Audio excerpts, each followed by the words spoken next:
sadgatiḥ, satkṛtiḥ, sattā, sadbhūtiḥ, satparāyaṇaḥ, śūrasēnō yaduśrēṣṭhaḥ, sannivāsaḥ, suyāmunaḥ. The first line of the 75th stanza, all the namas over there, the 5 namas, start with sat. Sadgatiḥ, satkṛtiḥ, sattā, sadbhūtiḥ, satparāyaṇaḥ. Sat means auspicious, mangalatva, shubhatva, it means good. So sadgatiḥ, the first nama we will take up. Gati means, in Sanskrit, gati means goal as well as the path. When we say Krishna alone is my gati, or Shiva alone is my gati, Narayana alone is my gati. So what does it mean? Gati means he is the goal and I want to reach him. How do we reach him? We have to pursue our spiritual path, journey over there. So what is the path that we have to take to reach the goal? We often say God is love, capital L, God is dharma, God is truth, capital T.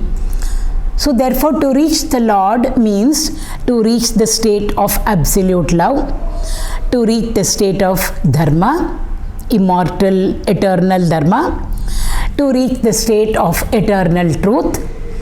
That is the goal. Now to reach this love or to reach this dharma or to reach this truth, we can't take a path which is contrary to it or opposite to it. Walking the path of adharma, we can't reach dharma.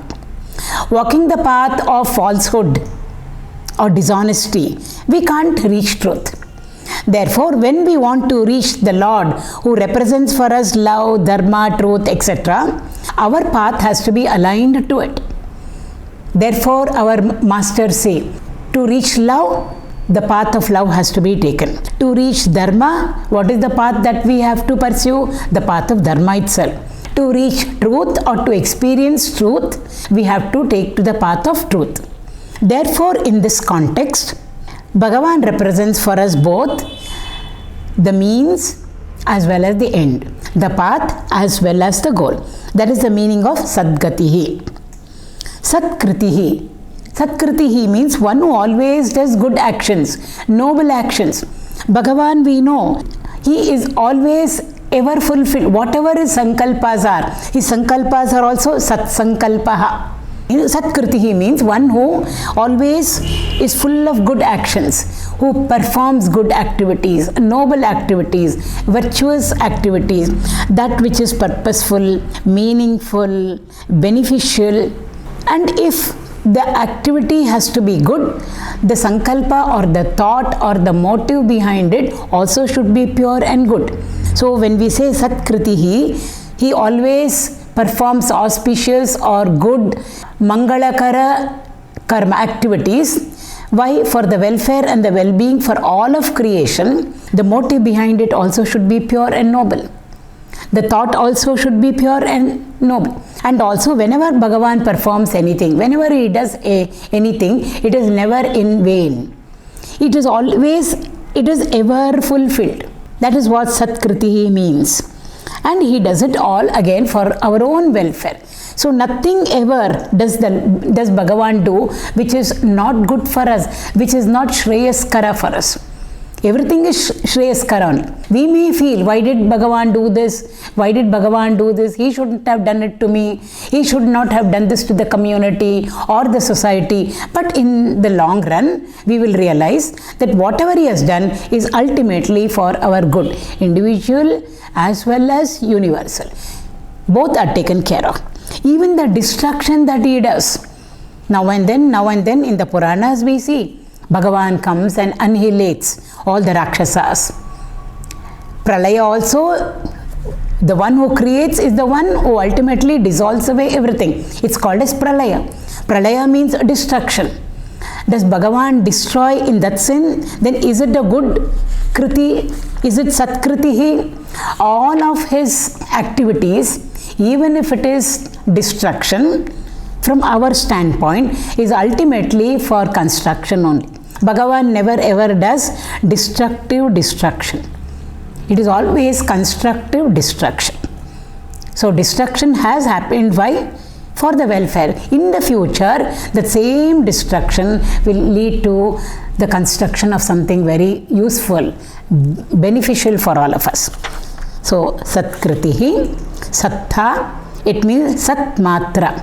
What is sat? Sat is that which exists. And when does it exist? It exists at all times. It existed in the past, it exists in the present, and also it will continue to exist in the future. Everything that exists, some basis must be there. When we say the table is there, something must be supporting it. The floor is that which lends existence to the table. If the floor is there, the foundation must be there just below it. So the foundation is that which lends existence to the very floor of our home. And if we go like that, what is it that lends existence for all things and for everything? It is Mother Earth. So that is the basis for us. So whenever we say existence, it means, whenever we say something exists, it means there is something just below it. Maybe we can see it, maybe we cannot see it, but sure there is something which is supporting it. Non-existence cannot support something which exists. So if all things are existing, there must be something just below it or just behind it, not easily available for our cognition, but sure it is there, which is providing absolute existence for everything. That is the meaning of existence. And this is a very, very unique, special existence which is there in all of us. It not only supports all that we know, it also supports all that we do not know. At our level, information exists. What we know exists in our memory, in our intellect. There are certain things also which we do not know. So non-existence of certain facts or certain information, existence of certain information and certain facts, both of them should have a basis. Both of them should be supported by something. Only then we will become aware of, conscious of all that which exists and all that which doesn't exist. All that I know and all that I do not know also. So there, at that level, there are no two. Therefore, it is called as absolute existence. It is this absolute existence which lends existence to both that which exists and that which does not exist also. Therefore, sattā, sadbhūtiḥ. Bhūti means glory. Vibhuti, Bhagavan's vibhuti we say. When we add V, it means vishesheṇa, unique, special glories of the Lord. Sadbhūtiḥ, one who has got all rich glories about him, which never ever ends. Hari Ananta, Harikatha also Ananta. Our little glory, whatever it be, our little glory, our fame, it's all finite. Once we can share our glories with somebody, twice it's all right, they will listen to us. Third time, fourth time, it becomes stale. There is nothing new about it. It's routine, monotonous, boring. How many times she keeps on talking about her glories? How many times she keeps on talking about her achievements? So literally we want to run away from that. Bhagavan's glories are not like that at all. And when we say glory, it doesn't only mean fame, recognition, etc. Glory includes wealth, power, bliss, all of them it includes. So his is a glory which never ends.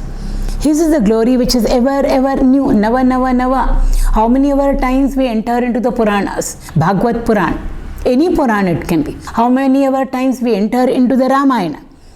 It still seems so fresh and new to us. Something a little bit extra I think I learned when I went through the Ramayana this time. How many times have we entered into it or read it? Endless times, countless. That is the meaning of sadbhūtiḥ. So therefore ever fresh. It is infinite. It is long lasting. It brings to us lot of happiness, which is not the case with a novel. Once all right, twice all right, then it's stale. We don't want to take up that novel again at all. Immeasurable it is. And also from Bhagavan's glories, sadbhūtiḥ, there is so much for us to learn. Bhagavan simply doesn't, just for the sake of it, go through the pastimes, all his leelas, the various incidents that come in his life. He did not have anything to do, therefore he did it. Therefore he dramatized. Therefore there was a drama around him and about him, especially in the avatars. There's always a very, very beautiful message at all levels. For children, yes, there is a message at their level. For youth, there is a message at their level. For we elders, of course, there is a message for us. And for those who are walking the spiritual path, is there any spiritual message over there in the simple incidents and stories of the Lord? Yes, it is there. So the same incident can cater at various levels. That's the beauty of His glories. So His glories are unique, extraordinary, not ordinary, out of the ordinary. So therefore, sadbhūtiḥ. Next nama that we have to do is satparāyaṇaḥ. Parāyaṇaḥ means the supremost goal. Is there a goal higher than that? No, there is no goal higher than that at all. It is the ultimate. So that supremost goal, beyond which there is nothing else for us to reach out to, that goal is indicated over here. And what is that goal? That goal is Bhagavan himself. To reach Him, to experience Him, is to reach Him. And satparāyaṇaḥ means He is the supremost goal for all the spiritual seekers. Each one of us has our own goals depending on where we are in our materialistic world. If we are a student, then our goal is to get good marks in the exam. If we don't have our own house to dwell in, we are in a rented house, then our goal becomes somehow in the next few years, maybe we can plan out and get our own dwelling, our own house. So each one of our goals keeps on changing in the context. But for a spiritual seeker who has left everything and who has taken to the path of knowledge and vairagya, what is his goal or what is her goal? Her goal or his goal is Bhagavan himself. Beyond that, there is nothing else that they want. Give them anything else, they don't want. We can't tempt them with anything materialistic, anything worldly. For them, their whole kingdom, their riches, their wealth, their kingdom, wherein one revels in very joyously, is the Lord himself. So therefore, satparāyaṇaḥ. The Lord is the supremost goal for all those who are on the spiritual path. Seeking Him. Seeking Him, knowing Him is to become Him. The scriptures say to know Brahman is to become Brahman. So ultimately it is that Advaita state, one without a second state. śūrasēnō. Sena means army. So śūrasēnō means one who has got a very powerful, mighty army which is very difficult for anybody else to counter. In the Mahabharata, just before the war between the Pandavas and the Kauravas, we know that both Arjuna and Duryodhana go to seek Krishna's help. Arjuna opts for the Lord. He says, I just want you to be there with me and become my charioteer. Krishna says, I will not even lift a weapon. He says, never mind. Duryodhana is on the other side very happy with the Lord's army. And there Bhagavan describes his army. Say, Narayani Sainya, Yadava Sainya. You see, it is very large. And he says, each one of those warriors over there, the soldiers over there, they are as strong and powerful as me, like me, he says. So we can imagine that army of Bhagavan. And for what will he use his army? He will not use it unnecessarily. He will not use it for destruction. But the Lord and his army will come only when it comes to protecting Dharma.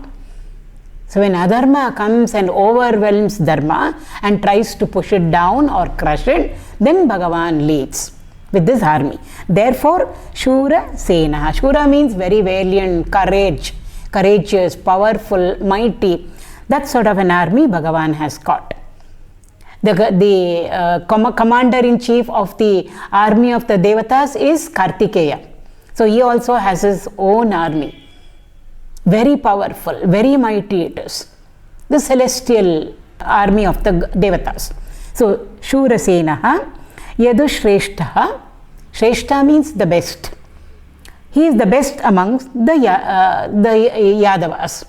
Obviously, we know that Bhagavan was born in the Yadava Kula, and he is undoubtedly the best, the dearest and the nearest for everybody in the Yadava clan. So therefore, yaduśrēṣṭhaḥ, he is the best amongst the Yadava Kula, Yadava clan. Sannivāsaḥ, nivasa means shelter, a dwelling, a house, which gives us refuge, which gives us shelter, a place to stay in. Sannivāsaḥ, so again, sat means good. So ultimately, who is the sole refuge, sole protector, sole dwelling place means the goal. For all the virtuous people, the noble people, the sattvic people, the ones who are on the spiritual path, religious and spiritual path, because we should take in both the saguna aspect and the nirguna aspect of upasana. Bhagavan alone is the sannivāsaḥ. He is the abode for all the spiritual people, seekers who are walking towards him.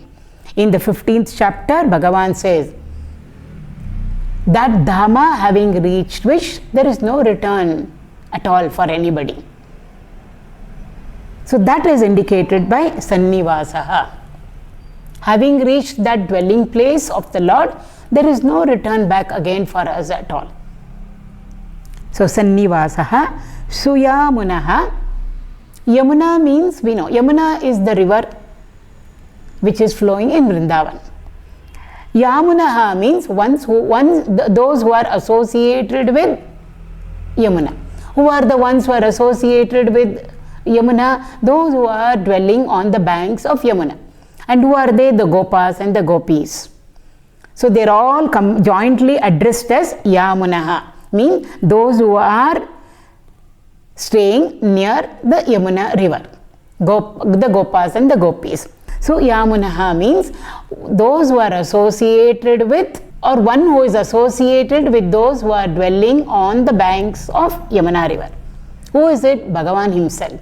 He is the one who is associated with all the Gopis and the Gopas over there. Constantly they are